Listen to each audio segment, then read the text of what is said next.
না আব্বাকে নিয়ে যাচ্ছি আমি আর স্পন্দনের আব্বু। হ্যালো এভরিওয়ান, আসসালামু আলাইকুম। কেমন আছেন সবাই? আলহামদুলিল্লাহ, আল্লাহর অসীম রহমতে আমি খুবই ভালো আছি। তো যারা নিয়মিত আমার ব্লগ দেখেন তারা অবশ্যই জানেন যে আমার আব্বা আমার বাসায় আছে বর্তমানে। তো আব্বা অসুস্থ হয়ে পড়ায় আব্বাকে নিয়ে যাচ্ছি BIHS জেনারেল হাসপাতালে ডক্টর তামিম ইকবালের কাছে। উনি বক্ষবেদী, তো খুবই ভালো একজন ডক্টর আমার দেখা বর্তমানে বাংলাদেশের পরিপ্রেক্ষিতে। তো ওনাকে সিরিয়াল দেওয়া, তাই সকাল সকাল ব্রেকফাস্টটা রেডি করে রেখেই বের হয়ে গেলাম আমি আর স্পন্দনের বাবা আব্বাকে নিয়ে। আর ফার্স্ট সিরিয়ালে আব্বার নাম থাকায় আমাদের বেশিক্ষণ লাগেনি, প্লাস মেডিকেলটিও আমাদের এই বাসার খুবই কাছাকাছি টেকনিক্যাল মোড়ে, তো বেশি সময়ও লাগেনি। আমরা খুবই তাড়াতাড়ি পৌঁছে গেলাম। পৌঁছে ভিজিট টাকাটা নিচে জমা দিতে হয়, তো দিয়ে এসে ডক্টর দেখিয়ে নিলাম। দেখিয়ে এই যে টেস্টগুলি দিল, টেস্টও করা শেষ।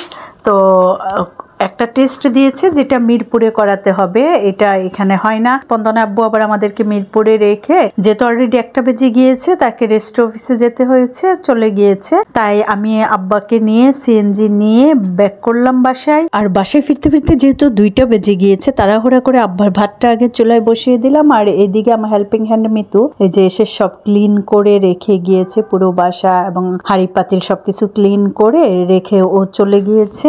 আর এখন কি কি রান্না করব, এই যে সরিষার শাক বের করেছি, আব্বা খাবে ছোট মাছ দিয়ে। আর এখানে একটি বেগুন পুড়িয়ে নিচ্ছি ভর্তা করার জন্য, স্পন্দন আর স্মিতা খাবে। আর এই তো আব্বার ভাতও বলক চলে আসছে, তাড়াতাড়ি হয়ে যাবে। এই যে এই বাতাসি মাছ বলে আমরা, আপনারা কি বলেন জানি না, এই বাতাসি মাছ দিয়ে সরিষার শাক রান্না করব আব্বার জন্য, কারণ চিংড়ি মাছে আব্বার অ্যালার্জি রয়েছে তাই। আর এইখানে হচ্ছে বোয়াল মাছ ভিজিয়েছি, এটা টমেটো দিয়ে পাতলা ঝুল করে নিব। আর লাঞ্চে যেহেতু স্পন্দনের আব্বু এবং নুরু আসবে না, কাজে ঝামেলাও কম। তো আব্বার ভাত রান্না হয়ে যাওয়ায় ওই বার্নারেই আমি বোয়াল মাছটাও ভুনা করে নিয়েছি। এই যে দেখেন কতটা ইয়াম্মি হয়েছে। আর হচ্ছে কাঁচা টমেটো নতুন আলু দিয়ে কুচাইয়ে ভাজি করে নিয়েছি, আর বেগুন ভর্তা করে নিয়েছি। আর এটি হলো ডিমাই শাক বলে আমরা, তিতা শাকটা আলু দিয়ে কুচাইয়ে ভাজি করেছিলাম, রাত্রে রয়ে গিয়েছে। আর এই যে বাতাসি মাছ দিয়ে আব্বার সরিষার শাক, আর এটি হচ্ছে ছোট ভাইং মাছ দিয়ে আর নতুন আলু দিয়ে রাত্রে করেছিলাম, সেটাও বের করেছি। আর এই যে ডাল তো লাগবেই। তো আমি আজকে ঝটপট কি রান্না করেছি শর্ট টাইমে সেটা আপনাদেরকে দেখিয়ে দিয়েছি। তো রান্না শেষ হওয়ার পর সবাই খেয়ে নিয়েছি। আর খেয়ে এই যে আব্বা আসরের নামাজ পড়ছে আর সারাক্ষণ এই সোফাতেই বসে থাকেন। তো দুপুরের লাঞ্চটা শেষ করে আমি মাত্র 15 মিনিট টাইম পেয়েছি রেস্ট নেওয়ার জন্য। 15 মিনিট রেস্ট নিয়েই ইভিনিং এর চা নাস্তাটা সবাইকে খাইয়ে আমি স্পন্দনের বাবা এবং স্পন্দন বেরিয়ে গেলাম লালবাগের উদ্দেশ্যে আমার শাশুড়িকে দেখার জন্য। আমার শাশুড়ির অবস্থাও দিন দিন খারাপ হয়ে যাচ্ছে। তো জ্যামের কারণে 1 ঘন্টা পর আমরা পৌঁছালাম লালবাগে। তো এই তো আমার শাশুড়ি এসে দেখি ঘুমাচ্ছে, গভীর ঘুমে আচ্ছন্ন উনি, তাই আমরা এখন ডাকলাম না। আমার বাসায় হচ্ছে আমার বাবা আর এখানে আমার শাশুড়ি দুইজন দুই জায়গায় অসুস্থ, বার্ধক্যজনিত কারণে।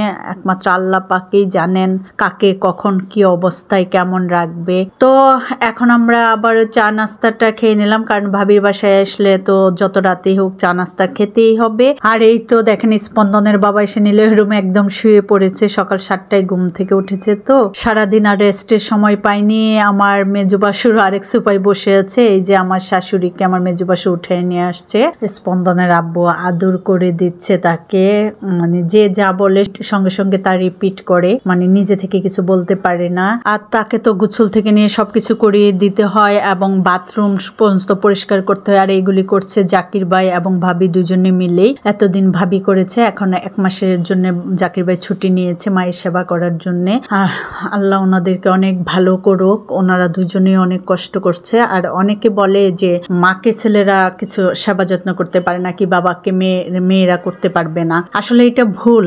জাকির ভাইকে দেখলে বোঝা যায় যে জাকির ভাই মার সমস্ত শরীরে তেল দেওয়া, মাকে গোসল করানোর সময় গোসে মেজে দেওয়া, শরীরটা সবকিছু কাপড় চোপড় পরানো করে। তো ভাবিকে হেল্প করে, মানে মার সব পায়খানা নিজের হাতে পরিষ্কার করে। এই যে 2 ছেলে মিলে ওয়াশরুমে বাথরুমে দিচ্ছে আর ভাবি কিন্তু ভিতরে। যেমন আমার আব্বাকেও তো এখন বর্তমানে গোসল করায় কখনো আমি, কখনো আমার ছেলে স্পন্দন, কখনো স্মিতা। এটা কোনো ব্যাপারেই না, যখন বয়স হয়ে যায় তখন বাবা মা সন্তানের মতো হয়ে যায় আমরা মনে করি। আর আমার যা মানে ভাবি আমার শাশুড়িকে খাইয়ে দিচ্ছে আর এইদিকে টেবিলে আমাদের জন্য খাবার রেডি করেছে। সাদা ভাত, ডাল, লাল শাক, দেশি মুরগির মাংস, বাঁধাকপি ভাজি, মিষ্টি কুমড়া ভাজি, আর সবচেয়ে মজার হচ্ছে এই যে হাঁসের ডিম। লালবাগ আসলেই আমাদের জন্য এটা রাখা, আমি স্পন্দন বাবা পছন্দ করি তো। আর এই তো আমার শাশুড়ি খেয়ে এসেই শুয়ে পড়েছে, এখন আর সে বসে থাকতে পারে না, তাই সঙ্গে সঙ্গে শুয়ে পড়লো। এদিকে স্পন্দনের বাবা এবং স্পন্দন খাওয়া শুরু করে দিয়েছে, কারণ ঝটপট খাবারটা শেষ করে আমাদেরকে এক্ষুনি রওনা দিতে হবে।